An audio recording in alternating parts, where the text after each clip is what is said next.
What's going on, everyone? Welcome to a Wednesday edition of Back Your Play with Q. I'm your host, Rich Quinones. And as always, don't forget to check us out on social media at Rich Q on Q, the YouTube channel, Rich Q on Q. It's a Wednesday. We switch it up a little bit. We did a ton of the NFL earlier in the week. We'll do a little more NBA later on this evening, but we want to talk a little sweet science, which is near and dear to my heart. Talk a little boxing with my guy, Chordale Booker, who just decided I'm going to take a steam. I'm going to try to sweat out a couple more pounds before I got to take on the grizzled vet and Angel Hernandez this coming Saturday up there in Connecticut. What's going on, man? How you been? Yeah, I'm good, man. I appreciate you having me on the show, just spending some time talking to me as I prepare to, get this W. Yeah, absolutely. I mean, it's been a minute for us to chit chat. So, and I know, listen, I'm not going to hold you too long. And I always appreciate a couple moments, especially when fighters got to get mentally ready and whatnot. So a couple things, we know about the record 17-1, and, you're a good looking young fighter. You got the southpaw going for you. Is this a get right fight after what transpired the last time out, which obviously that was something that, we talk about boxing, right? It's never planned, so to speak. The loss to Williams, where I went back and I watched the fight, and you tell me if I'm off base here. Sometimes you get a little overwhelmed, and maybe as you get a little more overwhelmed and you're caught up against the ropes, what your mind wants to do, your body's not going to allow. I went back and watched it about 10 times, and I was trying to figure out, all right, if he throws a couple combinations here and just throws a little bit, maybe they let the fight continue. But I got the sense that was just an overwhelmed moment where you got stung a little bit. Talk about that. Yeah, absolutely. That was a moment where I've never been pressed in that position where, like, I've been hurt in fights before, but I never got buzzed with the first shot that's called me. And when I got buzzed, I should have just took a knee, gathered myself. Yep. But just me being a fighter, I was like, I'm gonna fight through it. And no shot hurt me more than that first shot. It's just that it was, like you said, overwhelmed, trying to get my bearings and really thinking about what I'm going to do next. But punches are flying in. It's you got to think quick and react fast.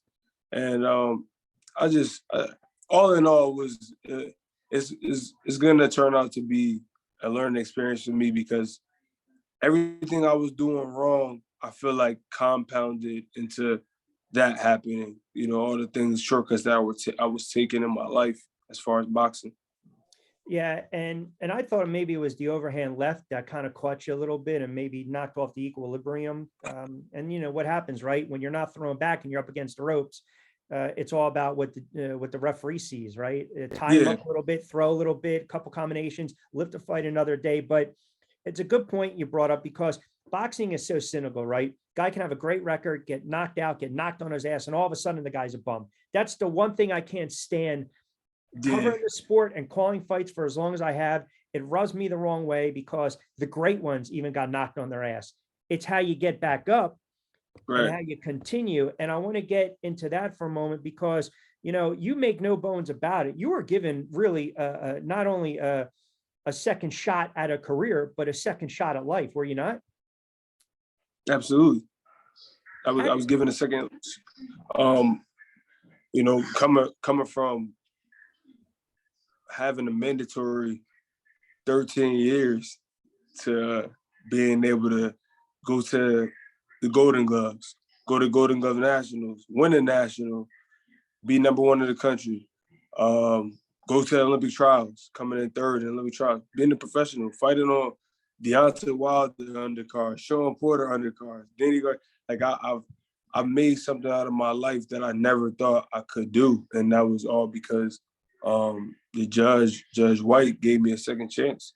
He saw me boxing, and just he saw that I wanted something different for my life, and he gave me that opportunity to make something of myself. How many years were you facing? 12 to 13. that was like for narcotics, right? It was narcotics and gun charges. So I just really got blessed to have that. Was that a case of just, running with the wrong guys, not understanding that there's more to you than just what you were doing, like fullest potential? Sometimes you get caught up It's the street life. You run with the wrong crowd. You make mistakes. You want the shortcut. I mean, it could kind of Yeah, be a it was combination of just, everything. I was just being a product of my environment. These were the guys that were around me that I grew up around. Friends that lived in the hood with me. Any neighborhood that I moved to, there was always guys like that. And I just happened to have to get arrested for actually things that really weren't mine too. So I'm just happy that that's no longer my life, but I could now shed light to another young kid, another young up and coming anything, lawyer, doctor, boxer, basketball player, whatever the kid decides he wants to be. He doesn't go down the same route I went, and hanging with the wrong people and falling victim to his surroundings. Yeah. And that's what it's all about, right? Because everyone makes mistakes. We get caught up, and then you have that light bulb goes on in your head, man, where you get that second chance and you got to look yourself right. You got to look in the mirror and say, I don't want to be that guy anymore. I want to make the most of my opportunity. Your amateur record. I've always said this, man, when you have over 100 amateur fights, you're already pro. And I want to, why, let me ask you, how come every fighter I've ever interviewed or talked to, they know their amateur record down to a T? I mean, because you already know, you know who you lost to. To be honest with you, I don't know how many, I had 130, 40 fights. I can't tell you all my wins, but I can tell you exactly the 19 fights I lost. There you go. I was just going to say 111 and 19. Like that. But you were part of the 2016 Olympic trial, right? Yes. Yep, 2016. So who'd you fight in that? I fought in the finals. Yeah. Charles Conway. You lost by a point? A split decision, yeah. Split decision. We had so Charles beat me in the Golden Glove National, and that was convincing. Like, he really beat me in that one. And then I said, nah, man, I ain't like that. So I went and I trained. I was training for my boy, man. But I mean, they saw the victory his way. I mean, it could have went my way. You just never know, because it's 5 judges, but they only take did you give me there's 5 judges, but they only pick 3. So you just never know. Yeah. The funny thing too is, even with like the AMI ranks, because I've called amateur fights and covered so many of them for years in New Jersey with the Golden Gloves and the Diamond Gloves, and in Philadelphia, people think, with the headgear and getting knocked in the head, that standing 8 is basically to protect the fighter, but it really has nothing to do with the scoring per se. It's more or less the body shot. The scoring's a lot different, right? So, when you make that transition from amateur into pro, different gloves, different ounces, the headgear comes off. That first time you get popped, you're a pro, right? You're a pro. It's no more messing around. Yeah. Well, the gloves are constructed different too. The gloves, there's a lot more padding in the knuckle for the amateur fights. Yeah. And then with the pros, it's distributed evenly. Sometimes they make a lot of padding in the wrist so you can feel the knuckles more. Yeah. And sometimes people load the gloves, but that's a conversation for another day. Right. So definitely. You'll take on now the co-main of the Cusimano card on Saturday night. Yes. So you'll take on Angel Hernandez. Yes. Okay.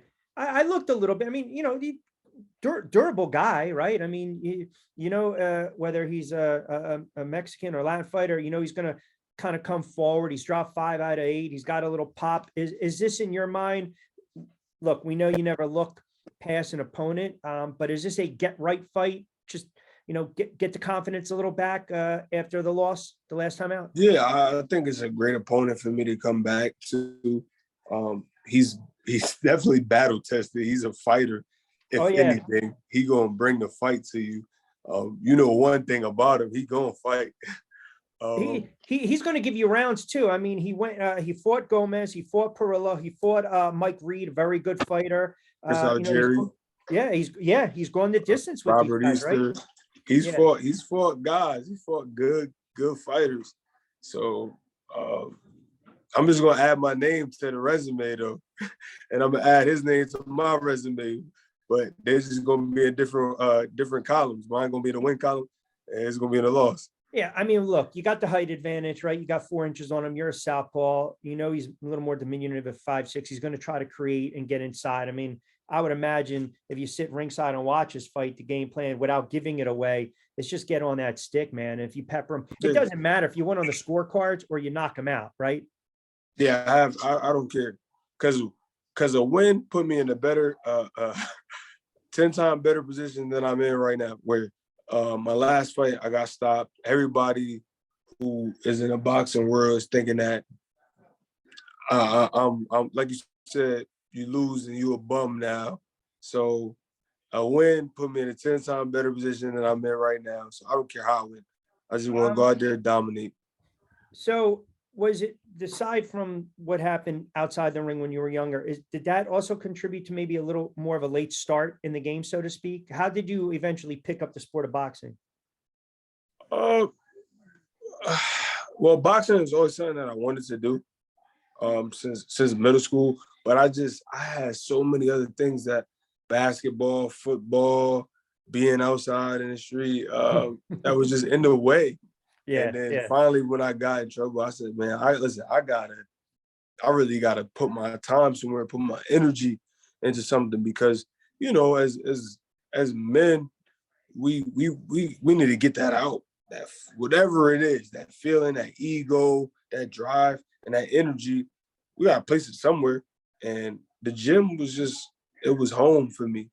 It took only about 2 days for me to realize, like, okay, this is it. This is home. This is home right here. Is that your driving force, knowing where you were, knowing where you are, and knowing where you can go?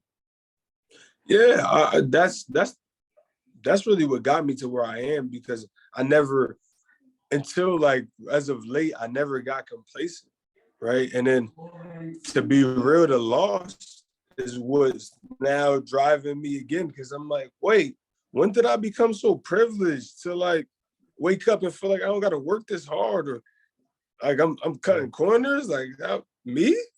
That's not. Yeah. I'm not that guy. I didn't come from that. That's not my cloth. So just kind of in my own opinion, just kind of got soft. I'll tell you what, that's pretty good self-awareness, man. I mean, and look, and I'm pretty straightforward kind of guy, and getting knocked out early in a fight, that's humbling, right? That makes you want to.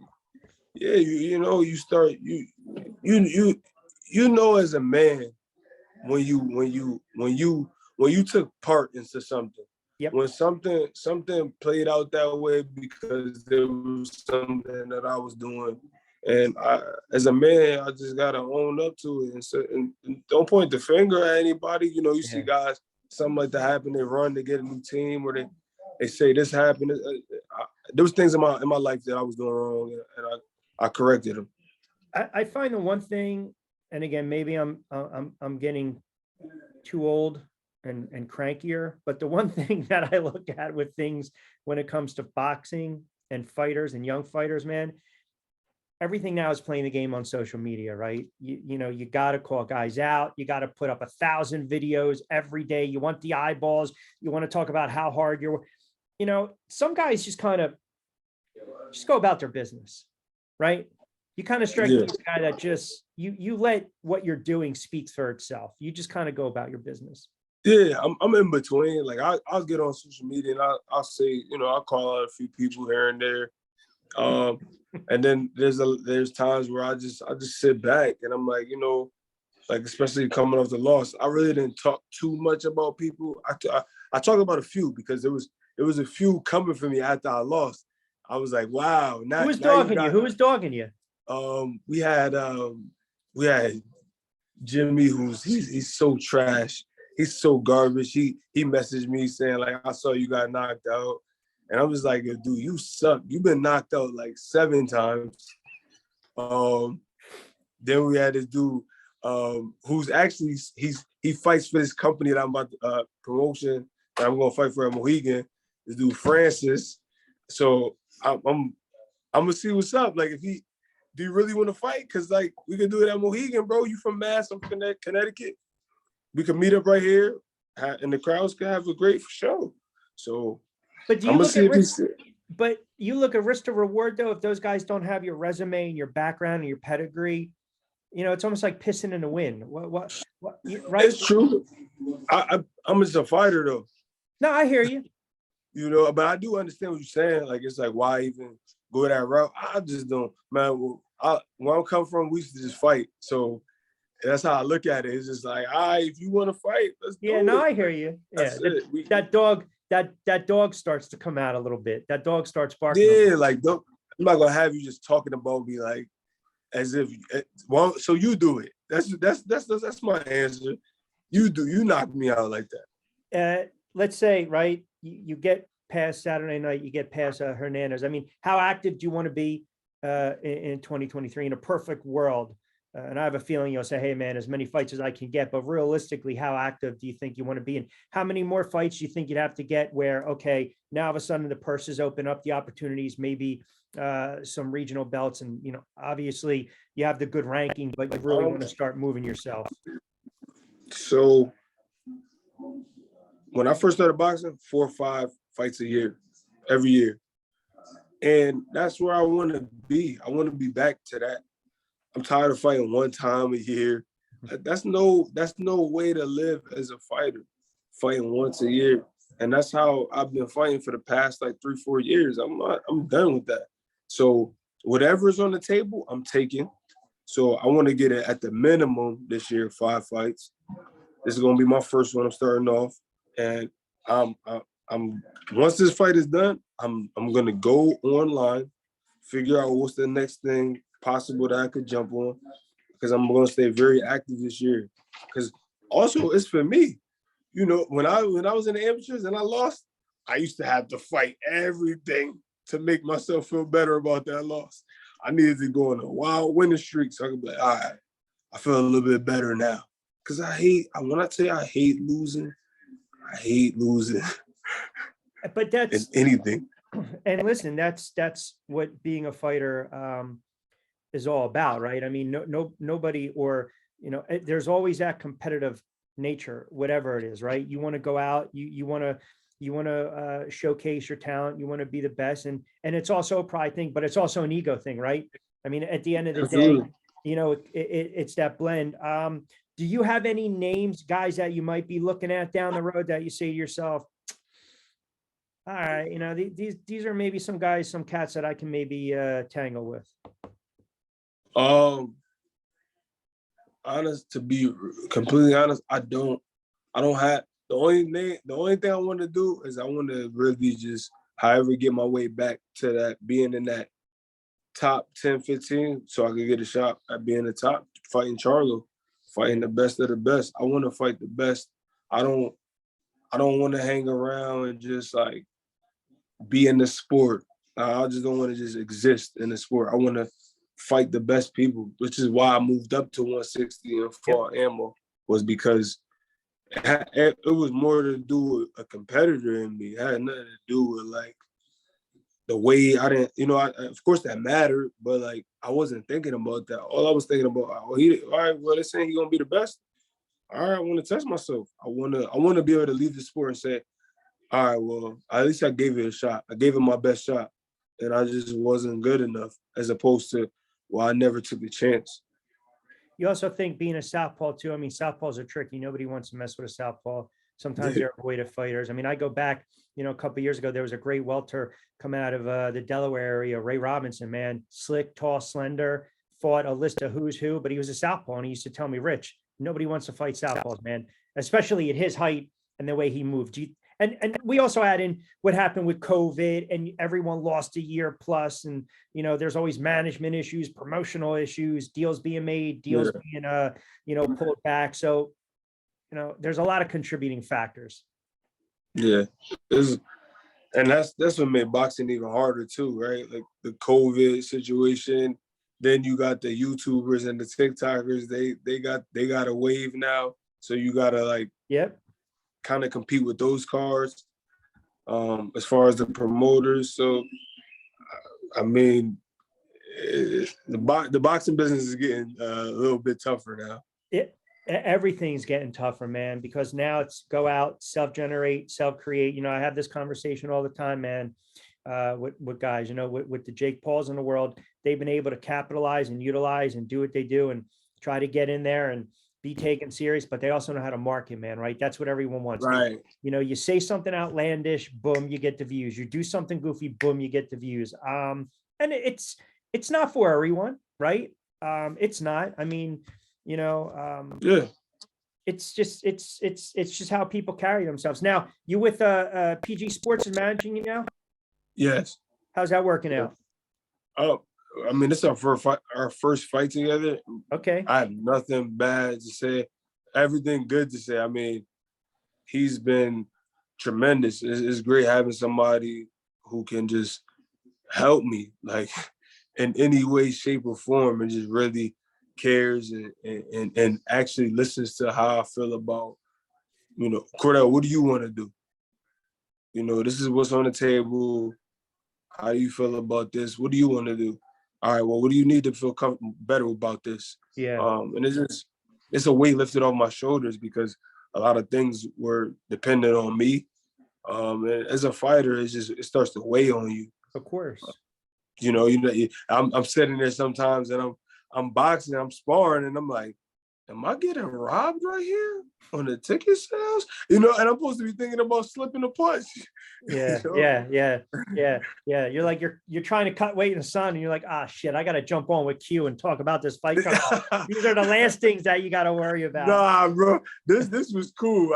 I'm good with this. I was already sitting in that steam room for 40 minutes, so I kept going in and out. I'm already at weight. I just want to be a little fat boy real quick and eat a little something more. I hear you, man. I got two more quickies and I want to hold you. Are you a student of the game? Do you watch film on your opponent, or are you a hardcore boxing fan too? Whatever comes on, you'll watch.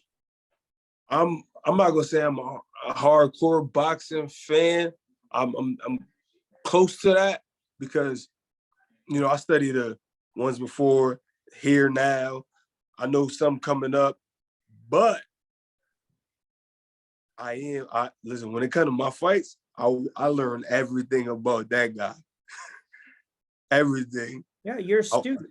I know some fighters don't. Some fighters don't. Some fighters just have their team, right? I'm gonna find out some personal information about you too. I'm gonna find out. So when you're in that clinch, yeah, you talk a little smack to him. You're not gonna whisper sweet nothings in his ear when you're in that clinch. I know about, tell him, I know about Sarah, bro. You know what I mean? And they're like, what?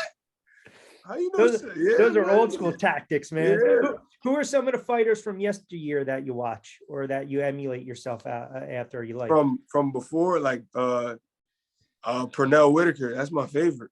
Okay. My favorite. He's my favorite southpaw. Then Marvin Hagler. Yep. So you like that Hagler, Hearns, Duran, Leonard era? Yeah, that's the best era in boxing. So hands down. Best era, best fought the best. I think that's when fighters were real fighters. You didn't see like all these like causes and like different things they did with the weight. And it was just so much. It was just like men, mano y mano. Like, you're the best. All right, so let's fight. That's it. We're gonna fight. And right. And I don't know if we're ever going to get back to that. And the fact that people are trying to like already, Christian, young 4 fighters and call them no, man, that's a cup of coffee in boxing. You got to go through, the trenches, man, and go through the ranks as they speak. And that's why I agree with you. 76 or 84, better Olympic team.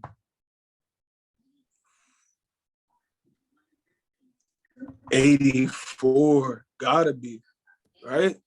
Who was on the 76? I'm sorry. 76. Leonard, Sugar Ray Leonard, Howard David, right? I always had this conversation with people. Let me pull them up. I'm gonna give you. That's the only person I could think of. We all know. Everyone knows about 84. Obviously, I mean that was ridiculous. All right, here you go. 76. Ready? Yeah. All right. Michael Spinks. USA. Where the hell are these guys? Because I think didn't they all medal? Or was that 84? I think the 84. All right. That 84 team might be the best team ever. Ray Leonard, Howard Davis Jr., Michael Spinks, Leon Spinks. And then I think the heavyweight, I think it was John Tate was the heavyweight. Yeah, it got to be 84 then. 84. I mean, that's probably the best boxing team ever in the USA. We had a special run in the Olympics at that time, and I don't think we'll ever get back to that. I was trying to help us get back to that, but I came up short. Hey man, but you look how close you were. I mean, not a lot of people can say that, right? Yeah, I mean, it's good to say I almost got there, but you know, I don't want to open up these wounds now. I still want to win it. I hear you, man. 84, Taylor, Whitaker, Jerry Page, Breland, who was an all-time great amateur. Mark Breland had a nice career in the pros, no doubt. The greatest amateur. Yeah, well, yeah. I would argue without a doubt he's probably on U.S. soil the greatest amateur boxer that we've ever seen. Gonzalez, Jerry Page, Virgil Hill. Shit, come on, that team was just too good. Yeah. No, listen, I that's why I always ask it. All right, last before I let you out here, what can we expect come Saturday night? You can expect a boxing clinic. I'm gonna put on a boxing clinic. I'm gonna keep him at distance. If he works his way inside, I'm gonna sit inside. I'm gonna sit down. I'm gonna pick my shots. I'm gonna be real accurate, precise. But I'm looking to keep him on the outside the whole night and just box my way to a nice victory. Go home, or not go home. Go chill in the casino with my friends and my family. Everybody came. I sold over 200 tickets. Wow. Almost 300. Actually, I think we were at 3, but we got a big crowd. I just want to go out there, do what I'm supposed to do, look like I didn't have a fight, and enjoy my night. Good. All right, man. Listen, don't take your purse down on the casino floor and start playing at the tables, man. Put a little. I'm not gambling. A little bit in that pot. They're gonna make you. They always make me trim a little bit. So I trimmed it down a little, but we'll see what they say. I weigh in. I was gonna say, man, if the boxing thing doesn't work for you, I know you had that modeling background as well, so you can fall back on a couple of different things, right? Yeah, I go back to the fashion week, man. I had a good time out there. Hey, it's less dangerous than what you're doing, right? That's very true. So, all right, brother, man, I appreciate you jumping on board for a couple of moments. Best of luck on a Saturday night. And then we'll certainly talk along the way. Thank you. I really appreciate it. Right. Thank you for the time. You got it, bro. Be good, man. Best of luck. Later. Take care. Bye.